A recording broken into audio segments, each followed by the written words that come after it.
తెలంగాణలో స్థానిక సంస్థల ఎన్నికలను సెప్టెంబర్ 30లోగా నిర్వహించాలని హైకోర్టు ఆదేశాలు జారీ చేసింది. రిజర్వేషన్స్ పూర్తి చేసేందుకు 30 రోజుల గడువు కావాలన్న ప్రభుత్వ అభ్యర్థనను హైకోర్టు పరిగణలోకి తీసుకుంది.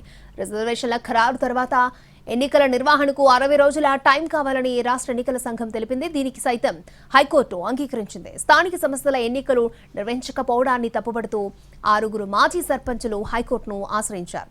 దీనిపై విచారణ జరిపిన తెలంగాణ హైకోర్టు ఎన్నికల నిర్వహణకు సెప్టెంబర్ 30 వరకు గడువు ఇచ్చింది.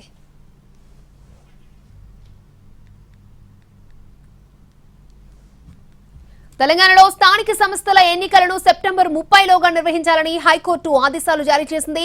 రిజర్వేషన్లు పూర్తి చేసేందుకు 30 రోజుల గడువు కావాలన్న ప్రభుత్వ అభ్యర్థనను హైకోర్టు పరిగణలోకి తీసుకుంది. రిజర్వేషన్ల ఖరారు తర్వాత ఎన్నికల నిర్వహణకు 60 రోజుల సమయం కావాలని రాష్ట్ర ఎన్నికల సంఘం తెలిపింది. దీనికి సైతం హైకోర్టు అంగీకరించింది. స్థానిక సంస్థల ఎన్నికలు నిర్వహించకపోవడాన్ని తప్పుపడుతూ 6 మాజీ సర్పంచులు హైకోర్టును ఆశ్రయించారు.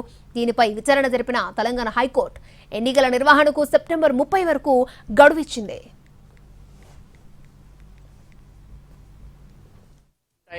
మేము డివిజన్ ఆఫ్ వార్డ్స్ చేయలేకపోయినాం.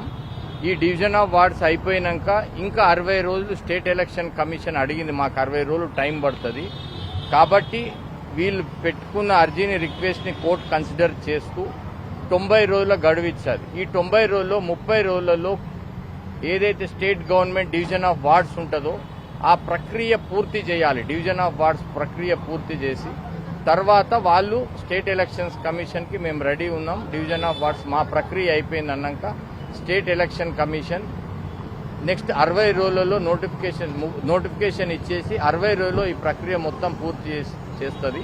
కాబట్టి అందువల్ల హైకోర్టు 90 రోజుల టైం ఇచ్చింది. 30th సెప్టెంబర్కి ఎలక్షన్స్ కంప్లీట్ చేసి రిజల్ట్స్ డిక్లేర్ చేయమన్నారు. 30 రోజులు టైం ఇవ్వండి. మేము డివిజన్ ఆఫ్